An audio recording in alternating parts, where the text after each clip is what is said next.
Kehidupan setelah mimpi. Ketika seseorang mati di dalam mimpimu, kemanakah ia akan pergi? Apakah ia akan pergi ke kehidupan selanjutnya? Ataukah ia akan hilang menguap bersama ingatan dan kesadaranmu? Pertanyaan konyol itu tak pernah terlintas dalam benakku, kecuali setiap kali aku pulang ke kota ini dan menemukan Nurul Romayani sedang duduk di halaman rumahnya, terkadang sambil melamun, terkadang sambil menyisir rambutnya yang hitam panjang.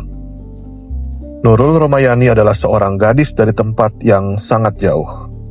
Sejak datang ke sini, ia pernah dibawa ke rumah sakit jiwa meski kemudian melarikan diri. Setelah berkali-kali mencoba menangkapnya, mereka menyerah dan membiarkan Nurul tinggal di rumah orang tuanya. Untunglah, selain menjadi bahan ejekan anak-anak, ia tak pernah membuat onar apalagi menyerang orang. Ia tidak seperti orang gila lain yang berkeliaran sambil tersengat telanjang dan menertawai setiap orang yang ia temui. Kalaupun ia keluar rumah, ia akan mengenakan pakaian yang bersih dan rapi, bahkan seringkali dengan make up yang cantik.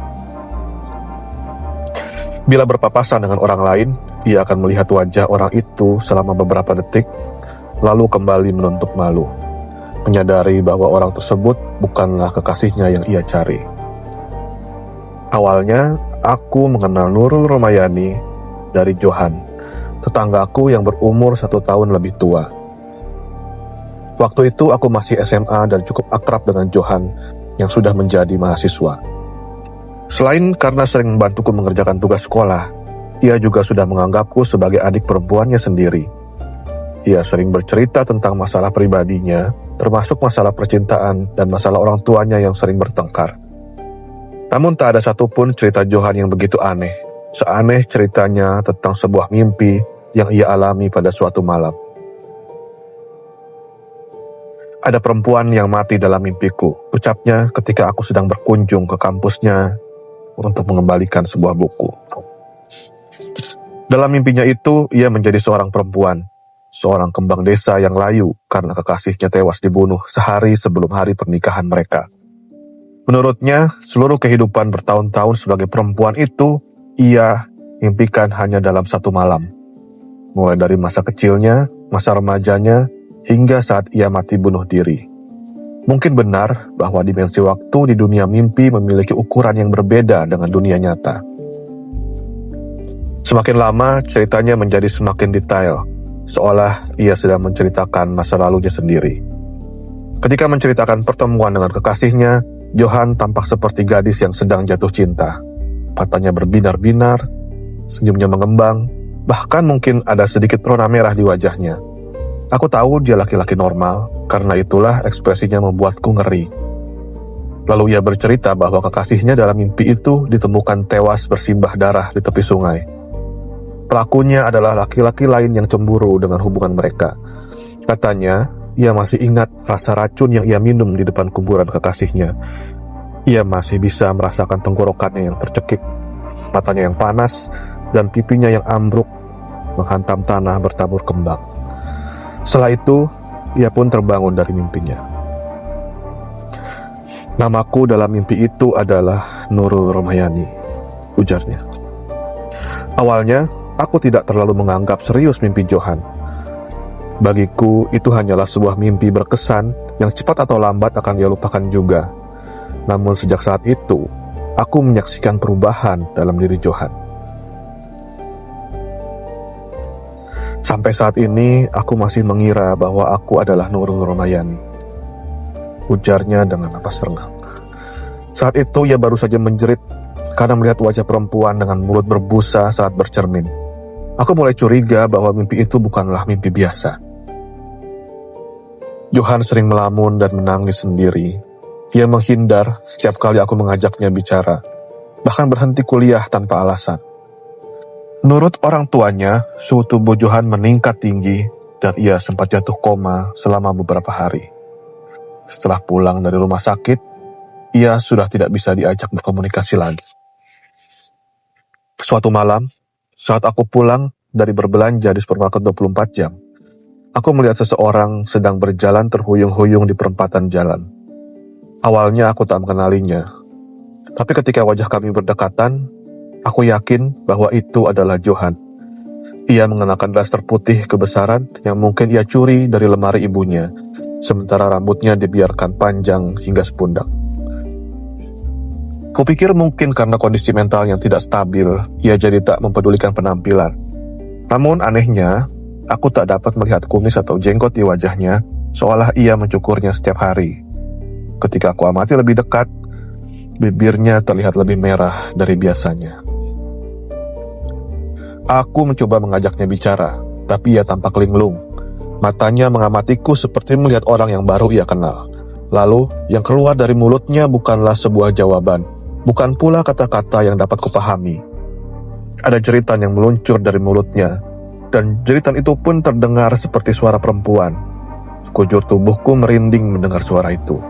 Kakiku terpaku di tanah. Johan, atau lebih tepatnya Nurul Romayani, berlari meninggalkanku dengan jeritan yang semakin lama semakin panjang, lalu menjelma menjadi tangisan yang menggema di ujung jalan. Beberapa bulan kemudian, aku lulus SMA dan pindah keluar kota untuk berkuliah. Aku sempat ingin menemui Johan sebelum pindah, tapi orang tuanya melarang. Mereka bilang, Johan sudah tidak mengenali siapa-siapa lagi. Ia seperti orang yang kerasukan hantu. Lebih tepatnya, hantu dari orang yang mati di dalam mimpinya. Nurul Romayani kali ini tidak kabur.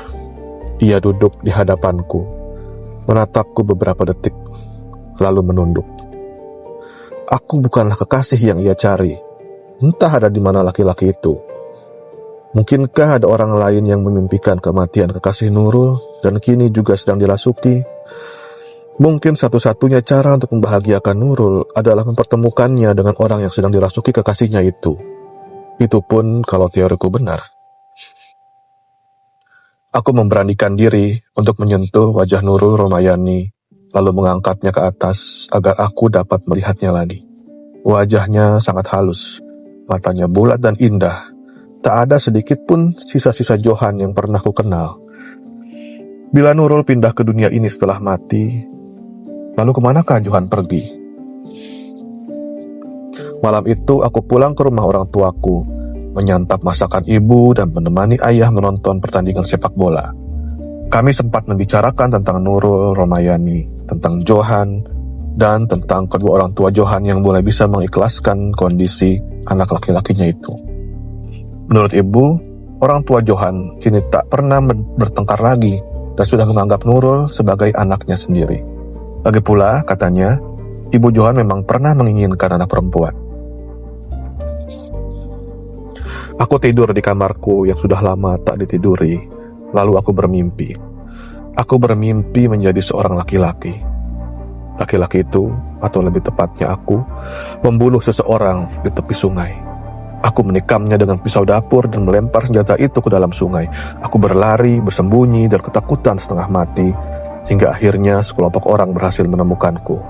Mereka menghajarku, menginjak-injak tubuhku, membuat tulang rusukku terasa remuk. Aku mendengar sirine mobil polisi di kejauhan, tapi semuanya sudah menjadi gelap. Kemudian, aku terbangun. Selama beberapa hari berikutnya, aku berusaha melupakan mimpi itu. Namun suaraku menjadi berat. Berat badanku bertambah, dan kumis tipis tumbuh lebih cepat di wajahku yang biasanya mulus tanpa rambut. Rasa takut menghantam kesadaranku. Setiap malam aku menggigil mengingat mimpi itu. Aku dalam mimpi itu adalah seorang lelaki malang yang salah jalan karena kecemburuan. Ketika beberapa hari kemudian aku bertemu kembali dengan Nurul Romayani, aku merasakan sensasi yang berbeda. Waktu itu adalah malam selepas Isya. Kami berpapasan di tengah jalan, dan Nurul Romayani tidak lagi menunduk malu setelah menatapku. Ia melotot dan mengepalkan tangan. Lewat tatapan itu, aku baru mengerti bahwa selama ini, wajah yang ia cari bukanlah wajah kekasihnya.